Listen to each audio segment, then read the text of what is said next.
பீஸாக்கி ஃப்ரிட்ஜில் சீரியல் சைக்கோவிடம் சிக்கிய அழகான பெண்ணின் நிலை. திரைப்படங்களிலேயே சண்டை மற்றும் கொலை காட்சிகள், த்ரில்லர் படங்கள், ஹாரர் படங்கள் அனைத்தும் நம் மனதை அதிகம் பாதிப்படைய செய்யும்.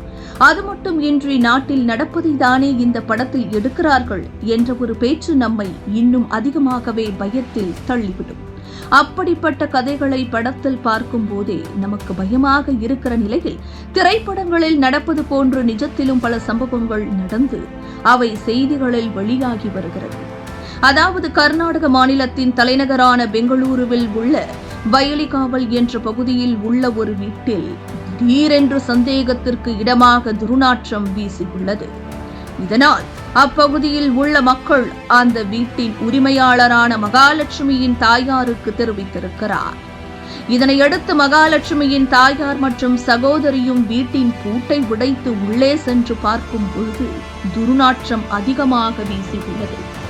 பிறகுதான் அங்கிருந்த குளிர்சாதன பெட்டியை திறந்து பார்த்த பொழுது குளிர்சாதன பெட்டி முழுவதும் தன்னுடைய மகளின் உடல் 30 துண்டுகளாக வெட்டப்பட்டு வைக்கப்பட்டுள்ளது.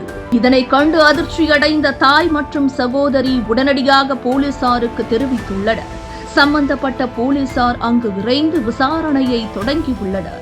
இதற்கு பிறகு இந்த சம்பவம் குறித்து செய்தியாளர்களிடம் பேசிய கூடுதல் காவல் ஆணையர் சதீஷ்குமார், வீட்டின் முதல் மாடியில் நடந்த இந்த சம்பவம் சுமார் 4 அல்லது 5 நாட்களுக்கு முன்பு நடந்திருக்கலாம்.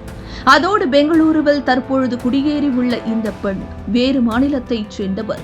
விசாரணைக்கு பிறகுதான் இது குறித்த முழு விவரமும் தெரியவரும் என்று கூறியுள்ளார். இந்த சம்பவம் கர்நாடகா முழுவதும் பரபரப்பை ஏற்படுத்தியுள்ளது. ஏனென்றால் கடந்த 2022ஆம் ஆண்டு டெல்லியில் நடந்த ஒரு கொலை சம்பவத்தை போன்று தற்பொழுது இந்த கர்நாடக மாநிலத்தின் தலைநகரான பெங்களூருவில் நடைபெற்றிருக்கிறது.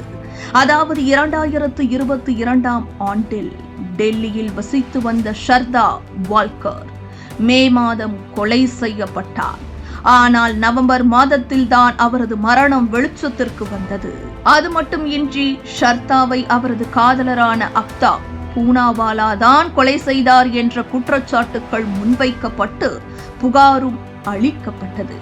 மேலும் ஷர்தா மற்றும் அப்தாப் இருவரும் மும்பையில் டேட்டிங் ஆப் மூலம் சந்தித்து 3 ஆண்டுகளாக ஒன்றாக வாழ்ந்து வந்துள்ளனர். 2022ஆம் ஆண்டு தொடக்கத்தில் இவர்களின் உறவை ஷர்தா வாக்கரின் குடும்பத்தினர் ஏற்காமல் ஏற்பட்ட தகராறால் இருவரும் டெல்லிக்கு குடிபெயர்ந்துள்ளனர். அங்கு மாறியவுடன் ஷர்தா அப்தாபிடம் தன்னை திருமணம் செய்து கொள்ளும்படி கூறி அதற்கு மறுப்பு தெரிவித்தே வந்துள்ளார். இதனால் அடிக்கடி இருவருக்கும் இடையே சண்டையும் ஏற்பட்டுள்ளது. அப்படி ஒரு நாள் தான் திடீரென்று கோபத்தில் தன்னை இழந்த அப்தா ஷர்தாவின் கழுத்தை நெரித்து கொலை செய்து அவரை 35 துண்டுகளாக வெட்டி குளிர்சாதன பெட்டிக்குள் வைத்து ஒவ்வொரு துண்டையும் தன் வீட்டிற்கு அருகில் இருக்கும் வனப்பகுதிக்குள் சென்று வீசி வந்துள்ளார் என்பது விசாரணையில் தெரிய வந்துள்ளது. இதற்கிடையில் தனது மகள் குறித்த தகவல்கள் சில மாதங்கள் தெரியவில்லை என்பதால் அவளை தொடர்பு கொள்ள முயற்சித்த பெற்றோர்களுக்கு அவர்களால் பேச முடியாமல் இருந்துள்ளது. இதனையடுத்து தனது மகள் காணவில்லை என்ற புகாரை கொடுத்துள்ளனர். அதற்கு பிறகு இந்த சம்பவம் வெளிச்சத்திற்கு வந்துள்ளது. இப்படி கொடூரமான இந்த கொலை சம்பவம் மக்கள் மத்தியில் அச்சத்தை ஏற்படுத்திய நிலையில் அதே போன்ற ஒரு கொலை சம்பவம் 2 ஆண்டுகளுக்கு பிறகு நடந்திருப்பது பீதியை கிளப்பியுள்ளது.